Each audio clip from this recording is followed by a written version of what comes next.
बेटे की चाह, एक शिक्षाप्रद कहानी। बधाई हो, बेटी हुई है।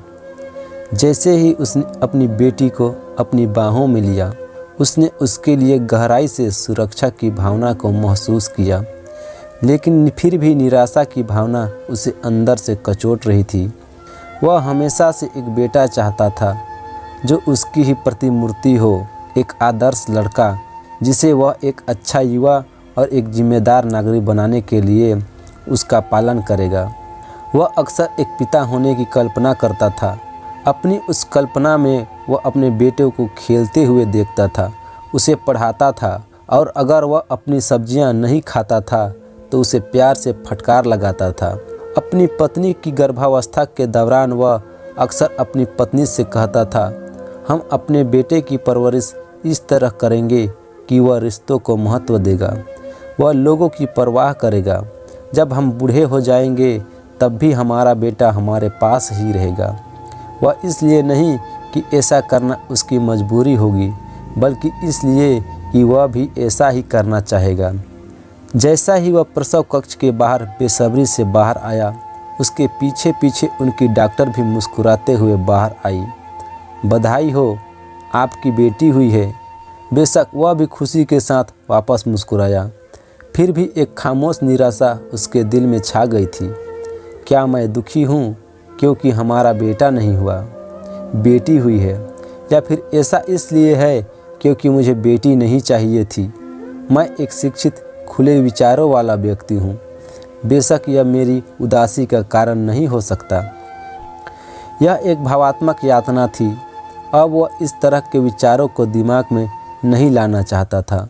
मुझे मेरी बेटी की परवरिश करने में भी उतनी ही खुशी होगी। अभी भी कई तरह के विचारों से जूझते हुए वह अपनी पत्नी और बेटी को देखने लगा। अगले ही पल उसने अपनी नन्ही सी बच्ची को अपने हाथों में ले लिया। अब उसने अपनी बच्ची को अपनी बाहों में पकड़ा। तब आखिरकार उसे शुद्ध प्रेम का मतलब समझ में आ गया था। जब उसने पहली बार उसे देखा तो उसने उसके लिए गहराई से सुरक्षा की भावना को महसूस किया, लेकिन फिर भी निराशा की भावना उसे अंदर से कचोट रही थी। समय बीतता गया और सब कुछ बदल गया था। उसने अपनी प्यारी पत्नी को एक घातक ट्यूमर में खो दिया। अपनी पत्नी की मृत्युशैया पर उसने अपनी पत्नी से उनकी बेटी को अकेले ही पालने का वादा किया, और उसने अपनी वादा पूरी तरह निभाया भी था। लेकिन अपनी पत्नी को खोने और अकेला अभिभावक होने के 10 साल बाद भी उसकी बेटी के साथ उसके रिश्ते में एक औपचारिकता हमेशा बनी रही। अक्सर यात्रा करते समय और अपनी नियमित शाम की सैर करते हुए वह उसके भविष्य और भलाई के बारे में ही सोचता था।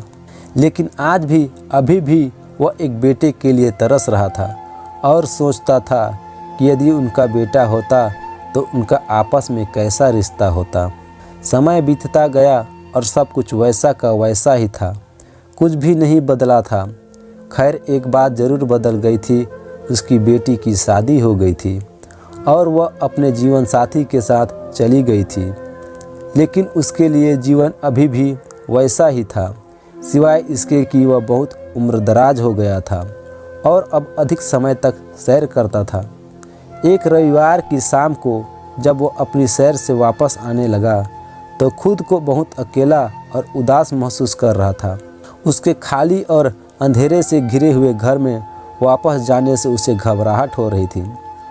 जैसे ही वह अपने घर के मुख्य द्वार के पास से गुजरा, उसने देखा कि उसके घर में रोशनी थी, दरवाज़ा खुला हुआ था और उसकी बेटी और दामाद एक साथ वहाँ खड़े हुए मुस्कुरा रहे थे।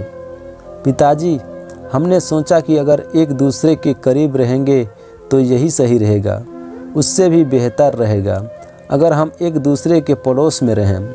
हमने ऐसी ही एक शांत गली में एक दूसरे से लगे हुए 2 घर देख रखे हैं, जो यहाँ से ज़्यादा दूर भी नहीं है। आपकी लंबी सैर के लिए वहाँ एक सुंदर पार्क भी है। इसके बारे में क्या राय है? बेटी ने पूछा। यह सुनकर वह इतना भावुक हो गया कि अपनी बेटी से उसके लिए की जाने वाली परवाह के जवाब में वह शब्दों में कुछ बयान ही नहीं कर सका।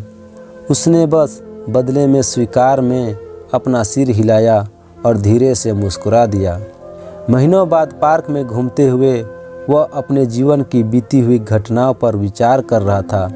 उसे इस बात का एहसास हुआ, उसके मन में बेटे की इच्छा और पिता पुत्र के रिश्ते में जो प्यार, देखभाल और सुरक्षा उसने चाही थी, उस बेटे के साथ जो कभी पैदा ही नहीं हुआ था, अब वह उस ख्वाहिश को भूल ही गया था।